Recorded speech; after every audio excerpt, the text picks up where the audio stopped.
Mateus capítulo 4, versos de número 12 a 17. Diz então a palavra do Senhor assim: ouvindo, porém, Jesus que João fora preso, retirou-se para a Galiléia, deixando Nazaré, foi morar em Cafarnaum, situada à beira-mar, nos confins de Zebulon e Naftali, para que se cumprisse o que fora dito por intermédio do profeta Isaías: terra de Zebulon, terra de Naftali, caminho do mar, além do Jordão, Galiléia dos gentios. O povo que jazia em trevas viu grande luz, e aos que viviam na região sombra da morte, resplandeceu-lhes a luz. Daí por diante, passou Jesus a pregar e a dizer: arrependei-vos, porque está próximo o reino de Deus. Que o Eterno nos abençoe nessa noite. Amém. Meus irmãos, eu creio que muitos de nós não tivemos a oportunidade de conhecer a cidade de Paris. Mas quando se lê a respeito de Paris, essa capital é conhecida como a Cidade Luz. A Cidade Luz. E quem de fato ainda não teve, ou vai ter ainda, se assim sonha, claro, vou correr atrás daquilo que lhe é pertinente, sonhar e concretizar os sonhos. E sabemos que essa cidade, quem ali vai, quem ali já teve a oportunidade de ir, pelo menos quando se lê a respeito, diz que é apaixonante. A cidade é muito apaixonante. Porque além de ser uma cidade de um deslumbre muito grande durante o dia, à noite ela se torna uma cidade extremamente agradável e iluminada. Porque ali os edifícios, os monumentos, incluindo ali estão as igrejas, palácios do governo, as pontes, as estátuas, as fontes, os hotéis e toda a classe de arquitetura ou de estrutura que ali é pertinente naquela cidade, ganha um charme a mais, um charme especial a ser iluminada com milhares e milhares de lâmpadas. Só para nós termos uma ideia, a Torre Eiffel, que é o cartão postal ali daquela capital, marca um ícone daquela cidade, da capital francesa. Ele tão somente traz na sua bagatela 20.000 lâmpadas para iluminar toda aquela torre. 20.000 luzes ou lâmpadas para iluminar aquela torre durante a noite. Mas de repente você pode até se recordar, falando sobre isso, da sua aula de história sobre o iluminismo. O iluminismo do século que nós vimos nos livros de história. Esse movimento que de fato trouxe e surgiu no século XIX, que tinha como base a fraternidade, a tolerância, o progresso, o governo constitucional, a oposição à monarquia absoluta e a separação igreja bem conquistada. Então, a razão, de fato, as pessoas olharem para aquela cidade com um carinho muito grande, porque nesse período ela estava no centro vamos dizer assim, da humanidade. Paris era o centro. Então, Paris passa a ser o berço desse movimento intelectual e se tornando então a formosa e famosa em toda a Europa. Então se transformando em um centro de educação e o nascimento de novas ideias. O iluminismo do século XIX. Então a cidade ela atraía inúmeros artistas, filósofos, pensadores, inventores e todo tipo de cientistas que ali se via como um palco para o surgimento de incontáveis tecnologias novas. Inclusive, o nosso querido Santos Dumont ali residiu por muito tempo. Ali residiu e, enfim, fez as suas primeiras invenções de tecnologia naquela cidade. Então nós entendemos que ela é conhecida como La Ville Lumière, ou a cidade de luz. Cidade de luz. A cidade luz. As pessoas corriam para Paris por acharem que ali se tratava de um lugar cheio de mentes brilhantes. O atrativo daquela cidade, daquela capital, eram as mentes brilhantes que iam criando ali as suas residências, que iam formando ali um conglomerado de homens e mulheres, com as suas mentes bem pensantes, ou mentes que funcionavam para outras coisas. Então, cheia de muitas dessas invenções e tecnologias do saber. Então, quando nós trazemos esta realidade para os dias de hoje, e ele nos faz saltar aos olhos, e pelo menos a nossa voz sair pela nossa garganta, por que as pessoas elas não correm para a igreja? Por que a igreja de Cristo ela não é tão atrativa, embora nós sabemos que ela também seja portadora da luz? Ela vive como um verdadeiro, ela deve viver como um verdadeiro luzeiro, um verdadeiro lampião. Aos mais velhos lembrarão. Ela tem que de fato se destacar no meio das trevas. Mas o fato é que a igreja de Cristo, ela não tem conseguido, ela não tem de fato alcançado essa característica. Nos dias de hoje, as pessoas não correm para as igrejas, uma vez que temos a luz, temos pessoas inteligentes, temos pessoas agradáveis, mas as pessoas elas não querem fazer esse caminho de volta, ou pelo menos um retorno para a presença de Deus via igreja. É óbvio que não é por força e nem por violência, nós sabemos disso, mas pesa sobre a igreja essa responsabilidade. E a pergunta então surge para nós pensarmos um pouco: o que está acontecendo com a igreja de Cristo? O que está acontecendo com a igreja de Cristo? Quando eu digo igreja, não a igreja do time, é óbvio, mas a igreja de um modo geral.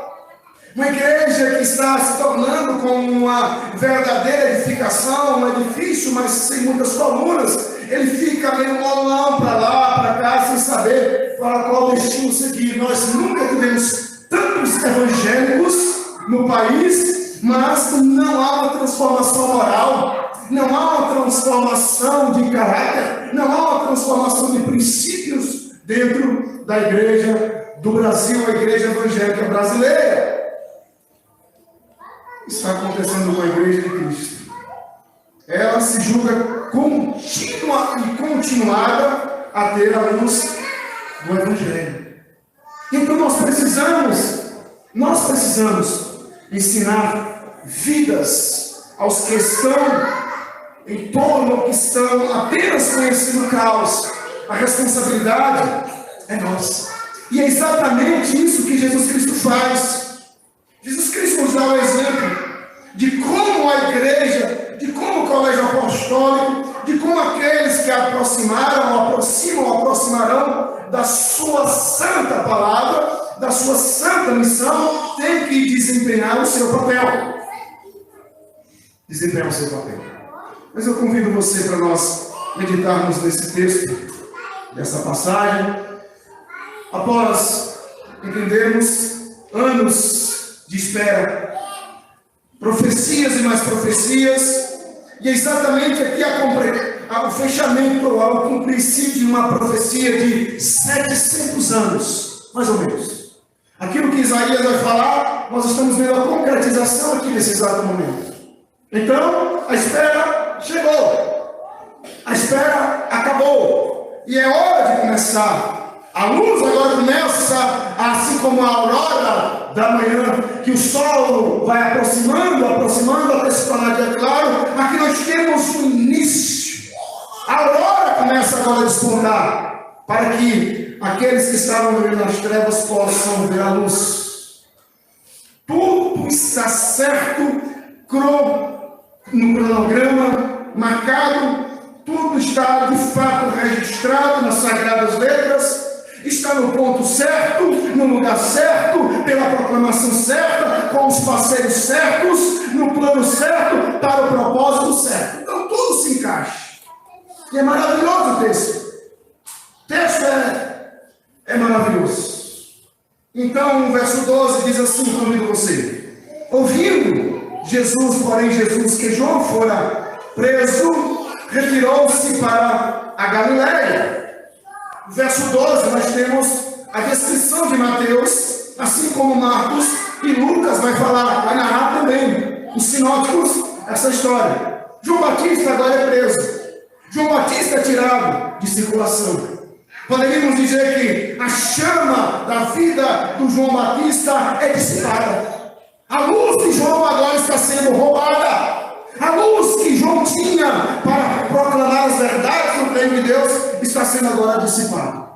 E aqui nós temos o verbo que é usado quando o apóstolo Mateus diz Jesus, ouvindo Jesus, porém Jesus que João fora preso, e aqui nós temos o verbo o paredote, preso, paredote, ou seja, o que na verdade Mateus quer ensinar para nós é que ele foi um homem que fora tirado de situação, ou seja, foi preso para não mais retornar.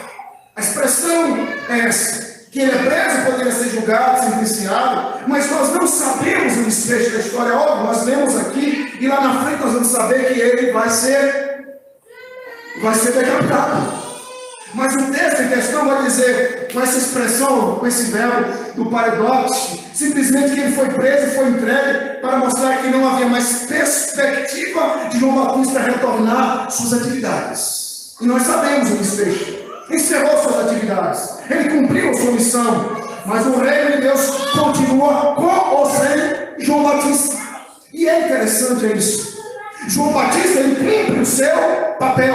Ele estava no cronograma, no ponto certo, no lugar certo, pela proclamação certa, com os parceiros certos, no plano certo, com o propósito certo. Mas o plano de João, o propósito de João, a missão de João encerrou. A luz de João se apagou. Dissipou-se a chama, a luz do profeta João Batista. Então a razão essencial de Jesus deixar, diz a Bíblia, preso, retirou-se para a Galiléia. O que nós temos então nessa passagem é a concretude ou o cumprimento daquilo que é tão importante para nós estarmos observando o Velho Testamento. O Senhor Jesus sabia que para cada evento em sua vida havia um tempo determinado, havia um decreto de Deus a ser cumprido, porque lá estava Ele, junto com Deus Pai, o Deus Filho e o Deus Espírito Santo, fazendo os decretos antes da fundação do mundo. E Ele sabia exatamente o que estava aqui, cumprindo os decretos de Deus. Como eu posso pregar, olhar para um texto desse, pregar sobre isso, sobre o arrependimento, se nós ainda não arrependemos? É claro, estou pregando para pessoas arrependidas. Estou pregando para pessoas que aqui, julgo eu, terem já encontrado a luz de Cristo Jesus. O verso 13. E deixando Nazaré, foi morar em Cafarnaum, situada à beira-mar, nos confins de Zebulon e da cidade, e da tribo também de Naftali. Então Jesus, no verso 13 e o verso 12, nós temos agora uma chama que se apaga. Dissiparam-se. Dissipada está agora a chama da vida de João Batista. Assim como um dia vai chegar a sua e a minha senha, e nós seremos dissipados. Nós vamos ser dissipados. Mas aí faz questão de dizer que Jesus vai para a Galiléia. Ele deixa, o verso 13, deixando Nazaré, sua cidade de origem, sua cidade onde ele criou a residência com seu pai, com sua mãe, etc. Foi morar em Cafarnaum. Então qual é o primeiro? A primeira coisa que Jesus faz, Jesus abandona Nazaré. Se nós olharmos, vamos ver, não temos tempo, percebe-se que Nazaré é uma cidade difícil, porque Nazaré não crê nos milagres que Jesus faz. Nazaré é uma cidade totalmente impenitente. E ele vai dizer, olha, se tivesse feito os milagres, e ele ali diz, o profeta não tem honra senão a sua própria terra. Então ele vai para cidade de Cafarnaum. Esse passo é muito importante, porque ele tinha um significado de fato de uma grandeza sem precedentes. Então, nesse momento, Jesus sai da casa dos seus pais, Jesus sai da casa do seu pai, da sua mãe, provavelmente da casa da sua mãe, seu pai é falecido, e nunca mais voltaria a viver nela, naquela casa novamente. Porque Jesus agora está casado com a missão. E Jesus está casando agora com aquilo que Deus deu para ele. Durante 3 anos ele é interrompido, ele é intenso. Ele não pensa. Ele não tem momento nem para comer com seus discípulos e nem para descansar, porque uma coisa só está pairada, centrada na mente de Cristo: a missão e a missão. Ele casa, ele sai. Assim podemos olhar para o texto de Gênesis, capítulo 2, dirá: pois o homem, seu pai, sua mãe, dirá a sua esposa, a sua mulher. E agora Cristo está agora proclamando, ele está agora entrando nesse viés, nessa caminhada de casamento, mas agora com a missão que Deus deu para o Pai, o que ele assume diante do Pai antes da eternidade. Ele busca cumprir as profecias. Ele está se casando agora com as profecias. Ele não abre mão das profecias. Ele não divorcia das profecias. Ele cumpre gradualmente cada profecia. Então, esse passo tinha um significado muito grande. Para nós olhamos a grosso modo, simplesmente deixando Nazaré, foi morar em Cafarnaum. Jesus agora rompe. Jesus simplesmente sai de casa. E é como se ele estivesse fechando a porta que deixava às suas costas, e agora está abrindo uma porta muito significativa e escancarada diante dele.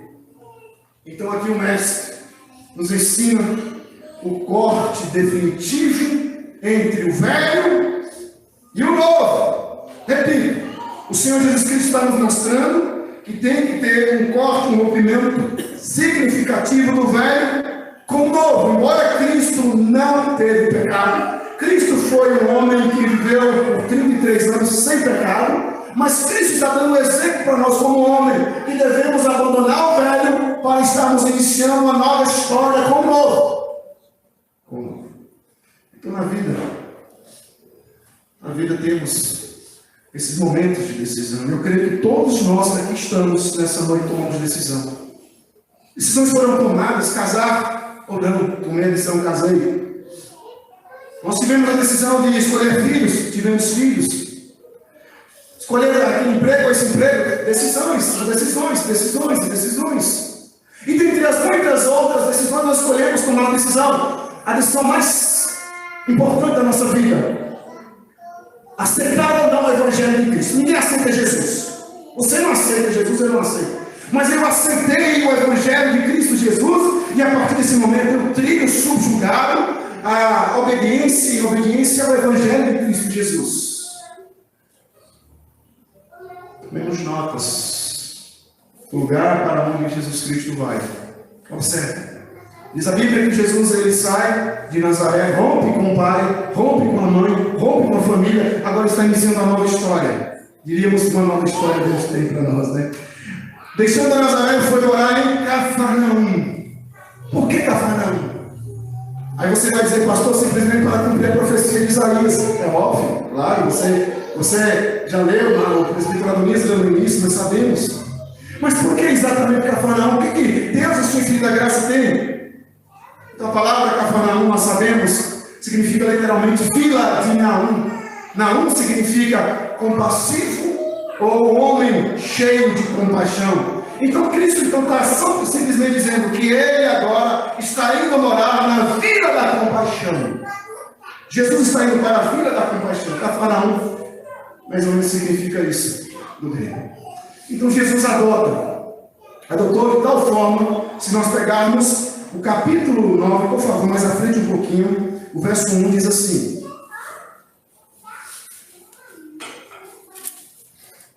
Mateus 9:1 diz: entrando Jesus no barco, passou para a outra banda e foi para a sua própria cidade. Ele não é mais de Nazaré. Ele não se identifica mais com Nazaré. Jesus agora é um cidadão de Cafarnaum. Ele é cidadão da vila da compaixão. Ele agora está vivendo a compaixão. Ele está agora concretizando a profecia profecia do profeta Isaías. Então Jesus adota essa cidade. Além, de fato, nós podemos determinar, olhar para o que a própria arqueologia vai dizer sobre essa cidade. Ele mostra que ele vai residir naquela região da Galileia, para tão somente mostrar que aquele lugar também é um lugar estratégico. Só para nós termos ideia, essa região que Cristo está indo para morar e residir em Cafarnaum, na Galileia, nós temos 204 vilas na Galileia. 204 vilas. Ali tinha mais de 15 mil habitantes naquelas vilas. Então era um público significativo. Então Cristo sai de Nazaré, uma cidade menor, uma região menor, e agora ele, de forma estratégica, missionária, ele vai buscar um público maior. Mas vamos ressaltar, uma região extremamente depravada. Galileia, como é chamada a região da Galileia, Cristo vai para lá para tratar sobre, porque era um grande centro comercial. As nações vinham para tratar, pessoas vinham tratar coisas, comércios do tipo. E a Galileia, ela era um território também aberto a novas ideias. Eles eram uma região de gente mista, não era judeus por sangue, podemos assim colocar. Mas era uma região de pessoas mistas, mais ou menos como se fosse uma região de samaritano. Mas o samaritano olhava para essa região já também com certo desdém. Os samaritanos não eram muito simpáticos com a região da Galileia. Mas então, esse povo aqui, segundo os historiadores, a região da Galileia era uma região onde de fato tinham as mentes abertas. Mas, no entanto, a ideia é quando o próprio Mateus cita, deixando Nazaré, foi morar em Cafarnaum, situado à beira-mar, nos confins de Zebulon e de Naftali, para que cumprisse o que fora dito pelo profeta, por intermédio de Isaías. Ele vai descrevendo o texto, mostrando, a partir do versículo, o povo que jazia, verso 16. O povo, Galileia dos gentios, o povo, o que ele faz questão de trazer a ideia de etnos no original grego? Da ideia de um povo não judeu, como nós já citamos, um povo que está mais caminhando para o paganismo, desconhecedores de Deus. O coração deles não tinha nenhum apego ao Deus de Israel, embora fazia fronteiriça ali a Israel, mas eles não tinham compromisso. Entretanto, eles não eram circuncidados em seus corações. Eles ainda desprezavam as coisas do Deus de Israel, e as pessoas continuavam realizando práticas pagãs. Eles estavam próximas, mas não tão próximos. Eles ouviram, mas não se submetiam. Então Cafarnaum, essa região terra de Zebulon, de Naftali, caminho do mar, além do Jordão, Galileia dos gentios, o povo que jazia em trevas, viu grande luz, os que jaziam na região sombra da morte, resplandeceu-lhes a luz. Então, todos estes nomes que Mateus vai citando, significam a terra à margem, ou entregues a estranhos e aproveitadores, ou uma terra sem santuário, ou povo povoado por gente sem amor à pátria. Esses nomes pejorativos que eram citados ali pelos judeus diziam por sangue. De eternidade a eternidade, olhamos para esse momento, a eternidade invadiu aquela região de pessoas sem compromisso com Deus. A eternidade invadiu o tempo para que aqueles que estavam fora, entre aspas, do tempo de Deus pudessem agora ter uma nova perspectiva dentro do Cronos ou do Kairos de Deus. Mas eu quero convidar você para nós caminharmos. O verso 16, então, o povo que jazia em trevas viu grande luz. E os que viviam na região e sombra da morte, resplandeceu-lhes a luz. Diria então que o Senhor Jesus Cristo ele está pregando, iniciando a sua missão na vida da compaixão, ao redor daquela morada de Cristo, um povo extremamente difícil, um povo mais ativamente aberto, então não é ortodoxo como os judeus de Jerusalém, mas Cristo está diante de um grande desafio. Evangelizar um povo que não tem compromisso nenhum com Deus.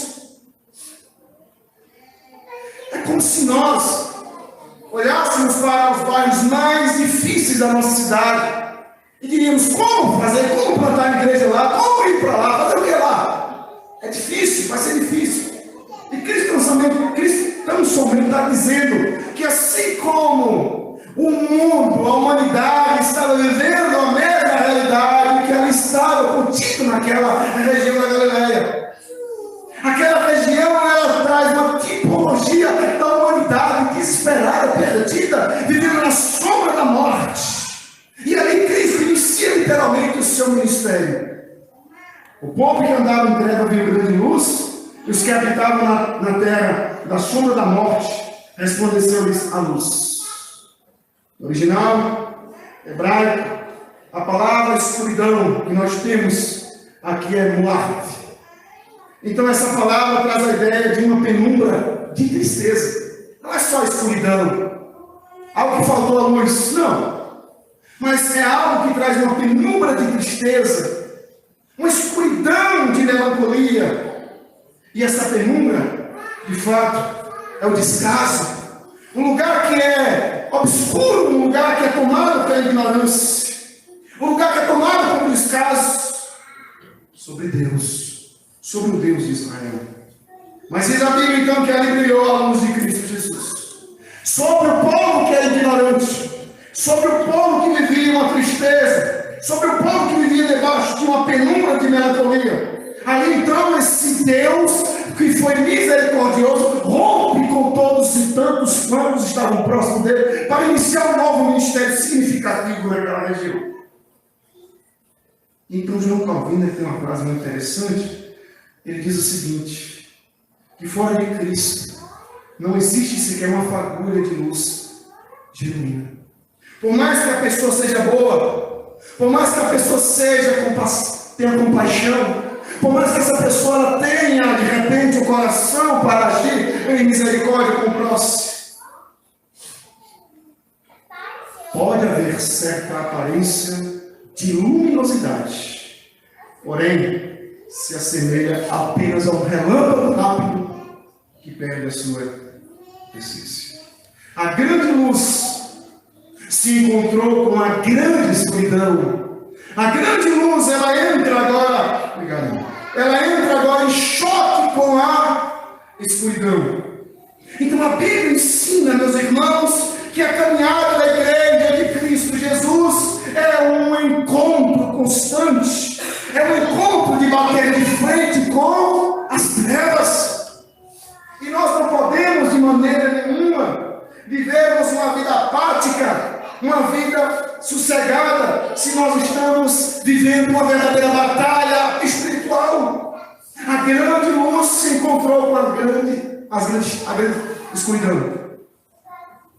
Então a Bíblia ensina-nos por natureza. Somos filhos das trevas. A escuridão que envolvia os gentios da Galileia não se limitava apenas às fronteiras da cidade dele. Chegaram a Cantinga, chegaram na minha casa, chegou na minha vida, chegou no meu casamento, chegou na minha família, chegou tantos quantos estavam próximos de mim, porque em pecado me concebeu minha mãe. Então as trevas obscurecem todo o planeta. Quando Adão ele come juntamente com Eva o fruto proibido, e eles estão lá experimentando, lançando todos a nascerem em uma condição de inimigos de Deus. Cada um de nós é por natureza filhos das trevas.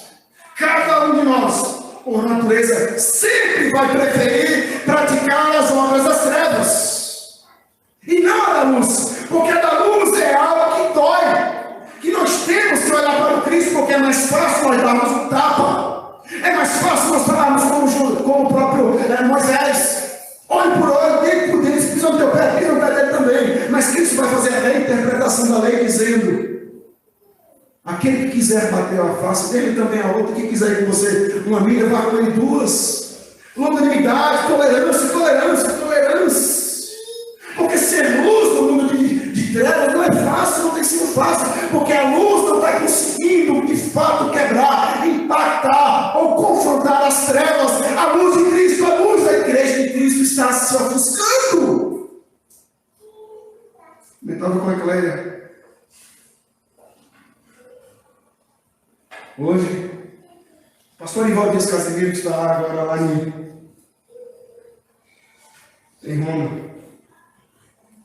fechando uma parceria com a igreja presbiteriana escocesa. Lá tem em torno de acho que 45 pessoas. Eles têm um prédio de 3 andares, instituto de educação, um templo, todo mobiliário, com suas fotos lá, que os irmãos podem ver. E a missão escocesa, ela vai encerrar os trabalhos em Roma. Ela não vai mais continuar. Como que encerra o trabalho de uma empresa, de uma loja? Vamos fechar aqui, fechando para a balança, entendemos que não tem como construir essa loja se manter, então vamos fechar. Vamos fechar. Acompanha um pastor que está vivendo a realidade lá na Austrália. Ele disse: nós tínhamos uma igreja com 250 pessoas aqui na Austrália. O pastor era um pastor coreano.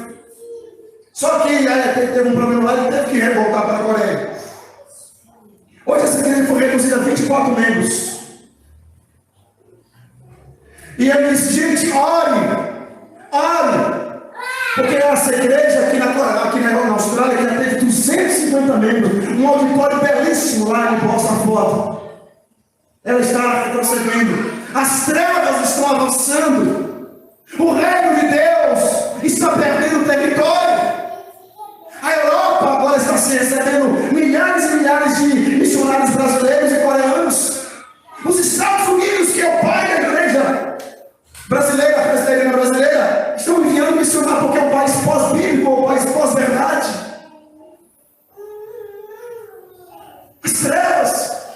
As trevas têm tomado proporções gigantescas porque a igreja de Cristo não está vigiando.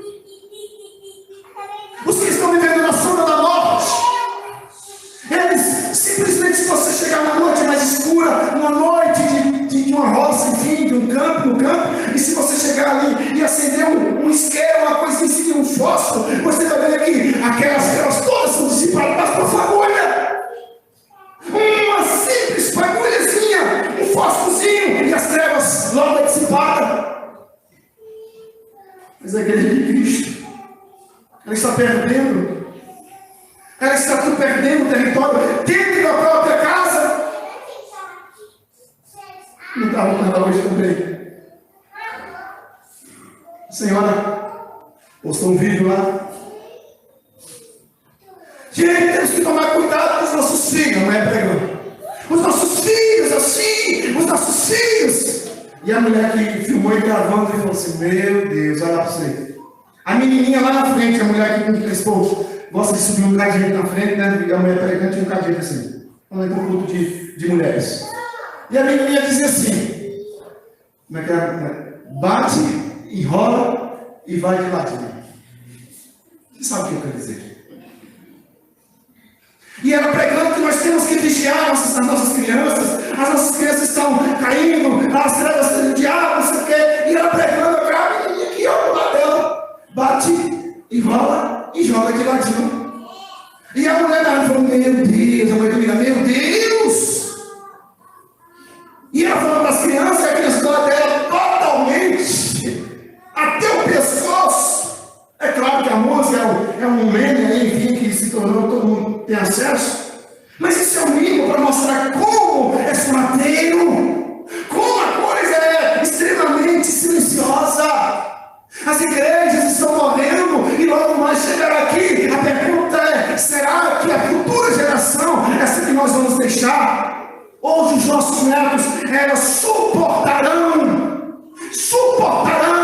as ações das trevas, serão luz? A grande luz se encontrou com a grande escuridão. Uma das coisas que mais tememos é a exposição que o ser humano mais teme. É a exposição. Aí quando nós ouvimos a filha de fulano e tal mandou algumas fotos de nude para o namoradinho, e o irresponsável vagabundo, com perdão da palavra, mas é isso. E aí postou na internet e mandou para mim um monte de gente. Meu Deus, aí automaticamente você chama seu filho, chama sua filha. Filho, filha, presta atenção. Olha, aconteceu isso com a filha de fulano e tal. Tome cuidado com a sua vida. Assim somos nós. Nós temos medo da nossa exposição, principalmente quando nós expomos a nossa intimidade. A nossa intimidade. Meus irmãos, e quando nós nos aproximamos da luz, quanto mais vamos nos aproximando da luz, mais nós vamos sendo expostos para o nosso Deus, para esse Deus. Os nossos pecados mais íntimos que nós não queremos confessar, que nós não queremos falar, e quando nós nos vamos aproximando, o casal vai se aproximando, a família vai se aproximando, nós temos que melhorar, porque assim a luz denuncia os erros praticados nas trevas. E então a Bíblia diz, verso 16, o povo que jazia em trevas não acabou. Continua bilhões de pessoas nas trevas ainda. Aqui no Tica, bilhões. Aqui no Tica não chega a bilhões, mas aqui temos milhares de pessoas nas trevas. O que significa? Meus irmãos, era uma região de um povo desligado, separado da vida clara, saudável e iluminada da presença do Deus de Abraão, Isaac e Jacó. Uma região um pouco longe do templo, dos cultos, longe da lei de Moisés. E apesar de tudo, havia ali uma certa expectativa. Segundo os historiadores, eles vão dizer que o povo de Zebulon e Naftali, eles tinham expectativa de uma profecia de Isaías se concretizarem. E é exatamente isso que Mateus quer mostrar. A expectativa dos galileus em esperar a profecia de Isaías, capítulo 9, versos de 1 a 2, versos 1 e 2, ou o capítulo 9, que o texto foi lido aqui. Nós sabemos, eles têm expectativa, vai se concretizar, vai se concretizar, vai se concretizar. E Mateus está dizendo exatamente a concretização da promessa foi a vida de Cristo Jesus. Jesus era aquela profecia. Apesar de tudo, eles tinham essa expectativa. Então, meus irmãos, Jesus, ele aparece como uma grande luz na região da sombra e da morte, no momento que ele ali faz morada. Houve uma ação que nós chamamos do grego de catequese. Significa que irradiou-se, que houve uma grandiosidade de luz naquele ambiente, uma abundância da presença de Deus e do Cristo entre aqueles homens. Então, quando a profecia fala que as pessoas em trevas viram grande luz, não significa que todas elas aceitaram a luz, mas significa que com aquela luz elas foram denunciadas em seus pecados. E aí nós lemos o Evangelho de João, eu preciso ler para nós concluirmos. O Evangelho de João, capítulo 1, versos de 1 a 5, diz assim: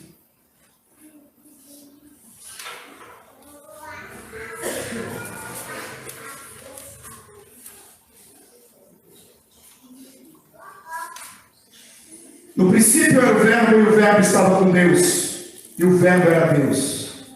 Ele estava no princípio com Deus. Todas as coisas foram feitas por intermédio dele, e sem ele nada do que foi feito se fez. A vida estava nele. A vida era a luz dos homens. A luz resplandece nas trevas, e as trevas não prevalecem contra ela. Resumindo, a vida estava nele, e a vida era a luz dos homens. O que o texto nos mostra é que sempre vai ter oposição contra a luz. Não pense você que você tem o seu casamento ajustadinho, sua família ajustadinha, que você vai viver anos maravilhosos. Não! Vai vir tormenta, turbulência, vai vir problema de um lado, problema do outro, mas nós temos que entender, eu sou luz, não importa o problema que eu esteja enfrentando, eu tenho que manter-me íntegro, sem maculação ou sem mancha. Jesus, a luz do mundo, veio a este mundo para salvar pecadores. Porém, ele deixou a terra. E aí Mateus quer mostrar, e que interessante, porque nós temos o capítulo 4, versos de 1 a 11, nós temos, de forma pensada, Mateus, ele coloca essa perícope, essa passagem, e na sequência ele já completa, mostrando a missão de Cristo Jesus, assim que ele sai da tentação.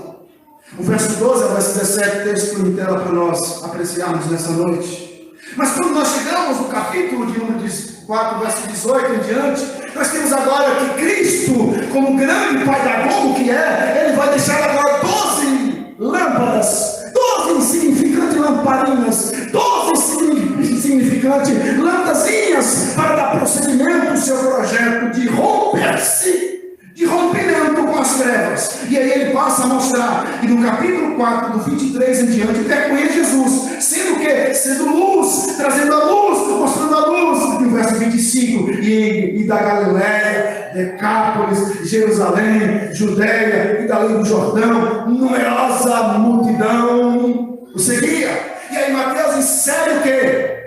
O teste de corte. Qual é o teste de corte?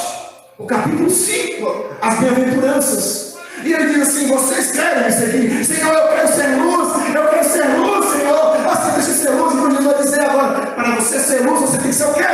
Bem-aventurados os humildes. Você tem que ser o quê? Bem-aventurados que choram. Você tem que ser o quê? Você tem que ser manso. Você tem que ser o quê?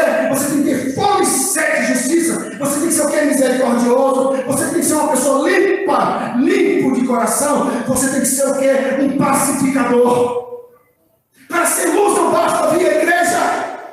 Para ser luz não basta ter o nome escrito no rol de membro. Para ser luz é preciso entrar numa porta muito difícil, chamada a porta estreita.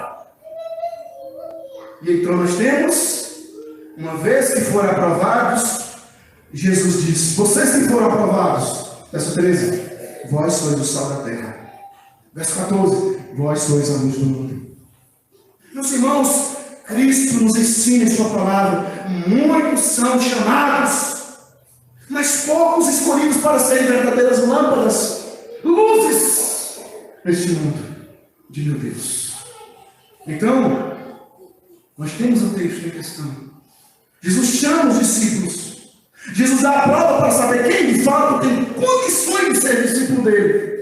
E então nós temos o próprio Paulo pegando essa ideia para nós entendermos. Por exemplo, Filipenses, texto muito conhecido nosso. Abre comigo, por favor, para você não dormir. Filipenses, capítulo 2,14. Fazei tudo sem murmurações e nem contendas, para que vos torneis irrepreensíveis, sinceros, filhos de Deus, inculpáveis, no meio de uma geração pervertida e corrupta, na qual respondesseis como luzeiros no mundo. Nós esperamos. Nós vamos estar cercados pelas trevas. Nós vamos estar pela direita com trevas, pela esquerda com trevas, pela frente com trevas, por trás com trevas, por cima com trevas. Trevas para todo lado. E aí Jesus Cristo usa uma palavra muito bacana quando ele diz: no mundo tereis aflições. Por quê? Porque você é luz. E é por isso que eu tenho que encostar perto de outra luz. Quanto mais próximo eu esteja de outra pessoa que tem luz, não própria, porque a luz vem dele. E nós vamos aglomerando, até nós nos tornarmos uma verdadeira Paris, cidade de luz. Porventura na nossa alma, se houver algum envolvimento em trevas, até que Cristo volte, nós precisamos nos fortalecer para nós não andarmos em seja para as trevas. E a conclusão, Jesus, diz assim: daí por diante passou Jesus a pregar e a dizer: arrependei-vos, porque está próximo o reino de Deus. A conversão não é a causa da luz, mas o efeito na tua noite tocada pela alegria da luz. Então, a minha conversão, a sua conversão, simplesmente fez com que você agora fosse ativado para ser luz. Daí por diante, o pastor Jesus a pregar e a dizer: arrependei-vos, porque está próximo o reino de Deus. É a mesma mensagem pregada por João Batista, o precursor. Foi também a mensagem que Cristo pregou. É a mensagem que os apóstolos pregaram. É a mensagem que a igreja do primeiro século pregou: arrependei-vos, porque está próximo a volta de Cristo Jesus. Porque se a voz de João Batista foi impedida de bradar, se a voz de João foi apagada, se a lâmpada de João foi dissipada, uma vez que ela estava encarcerada, Jesus faz soar com sua voz onipotente, levantando agora mais 12 homens, que viram 120, que depois 3.000, 5.000, e aí não tem mais como ser contada a igreja de Cristo, fazendo discípulos por toda a terra, ensinando a guardar, a estarem sendo sal da terra e luz do mundo. Ninguém pode entrar no reino de Deus sem antes se arrepender. Meus irmãos, nós não podemos perder um tempo precioso aqui. Nós temos que entender quem eu sou no corpo de Cristo, qual tem sido a minha responsabilidade nesta obra. Arrependimento abrange 3 áreas vitais. Se eu sou uma pessoa arrependida, eu tenho que pregar o Evangelho de Cristo. Então eu tenho que ter uma razão arrependida, uma emoção arrependida e uma vontade arrependida em nome do Senhor Jesus Cristo. A palavra grega usada nesse texto é metanoia, que significa mudança de mente, que significa mudança de emoção, no sentimento. Significa então que eu sinto na minha mente, eu sinto tristeza segundo aquilo que Deus tem em santidade, e dou meia volta, assim como o filho pródigo em Lucas 15, que praticando, comendo alfarrobas, e ele diz: vou voltar para a casa do meu pai. Aquilo é metanoia. Uma pessoa arrependida reconhece o seu pecado sem tristeza e abandona e volta-se para Deus. E o texto sinótico lá em Marcos capítulo 1, verso 14 e 15 vai nos mostrar: creia no Evangelho, creiam no Evangelho. E crer no Evangelho vai muito mais além de um mero impedimento mental, vai muito além de crer que o Evangelho é a verdade. Crer no Evangelho significa confiar. Crer no Evangelho significa aceitar e se comprometer com esse Evangelho. Crer no Evangelho significa viver o Evangelho como luz deste mundo. O mundo não precisa de mais trevas. O mundo precisa agora de referenciais, mães referenciais, pais referenciais, jovens que sejam referenciais, adolescentes referenciais. Sejam referência, meus irmãos. A igreja de Cristo não precisa de andar de mãos dadas com as trevas, não. Liberalismo. Jesus prega que era para entrar no reino de Deus, para sermos cidadãos celestiais do reino celestial, é necessário que a nossa vontade carnal seja morta e mudada, e que a nossa vida seja marcada pela confiança e pelo comprometimento com esse Deus eterno. E aí eu pergunto para você: você tem sido luz? Eu concluo com 2 textos, por favor. Abra comigo em Atos capítulo 13. Atos 13, 47. Que diz assim: porque o Senhor assim nos determinou, eu te constituí para a luz dos gentios, a fim de que sejas para a salvação.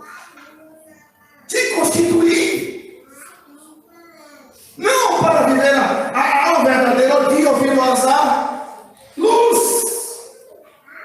Efésios capítulo 5, verso 8. Porque outrora nós éramos trevas, mas agora são luz no Senhor.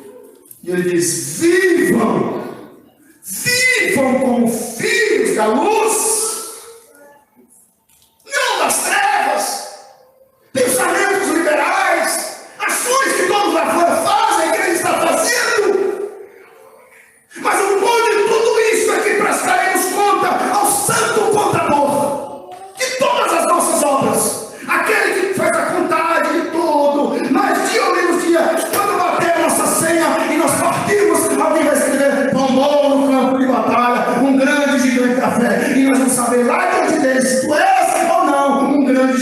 fé.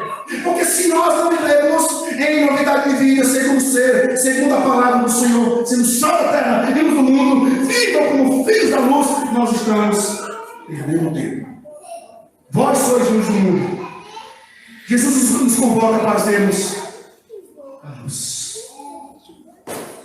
É assim que Paulo convoca, 2 Coríntios capítulo 3, 8, refletindo como espelho a glória do Senhor, somos transformados de glória em glória, na mesma imagem pelo Espírito Santo do Senhor. Meus irmãos, paremos para pensar, o povo está em trevas, não faça coro com as trevas, não façamos, tenhamos um pouquinho de luz na nossa mente e no nosso coração, para que onde colocarmos as plantas dos nossos pés, as pessoas saibam que ali é um filho e uma filha da luz de Cristo Jesus. Então eu quero aplicar. A lâmpada foi feita para iluminar. No entanto, se ela não estiver conectada à energia, não iluminará nada. E se estiver com mau contato, será pior ainda, porque com o tempo ela vai se queimar. A lâmpada ela tem que estar encaixadinha, ajustadinha. Assim é a nossa vida. Fomos feitos à imagem e semelhança do Senhor Jesus Cristo. Fomos feitos para refletir Ele. Mas se não estivermos muito bem conectados com Deus, nós não vamos refletir. E as trevas vai chegando, ela vai chegando, até que nós paramos para estamos totalmente tomados pela penumbra. Vós sois a luz do mundo. Que implicações essa declaração tem para nós? Para o povo que jazia em trevas, viu grande luz. Cristo é o exemplo para dar para nós. E nós somos pequenos Cristos espalhados por essa cidade antiga. As pessoas precisam olhar para nós e não ver o nosso pecado, as nossas dificuldades, mas precisam ver Jesus em cada ato de bondade praticado pela igreja presbiteriana de Utinga, em nome de Cristo Jesus. Porque a luz precisa ser vista. Não se pode esconder a cidade edificada sobre os montes. A luz dissipa as trevas. E nós precisamos dissipar as trevas da nossa família, dissipar as trevas do nosso casamento, dissipar as trevas onde quer que estejamos. A luz é como uma atalaia, avisa do perigo que as pessoas estão correndo. A luz brilha e dá sentido à vida. Quem já se arrumou no escuro? Quem consegue fazer uma maquiagem no escuro?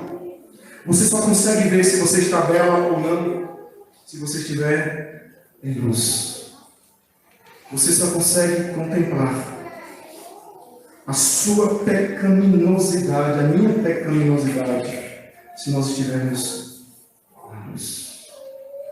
Presbítero Alcides, pessoal que morou em Biaporã, lembram dele? Conheci ele, um homem calado, um homem muito simples, mas um homem que, conhecido pelas madrugadas que levantava com o seu candeeiro, ia para a igreja sozinho orar, porque todos abandonaram, ninguém queria mais congregar, quem ali estava foi para morar em outras cidades. Um homem sozinho, desafiado pelas trevas, mas não cedeu, continuou, avançou, mas não pode ter um triunfo, enfim, de sua família, começando com o pastor Adalto no último sábado. Ele mostrou, está vendo? Ele ficou sozinho na igreja, mas tem uma filha que está aproximando, as netinhas estão aproximando. A luz, ela entra nas trevas, ela precisa causar efeito. Ou nós somos luz, ou nós estamos perdendo um tempo precioso.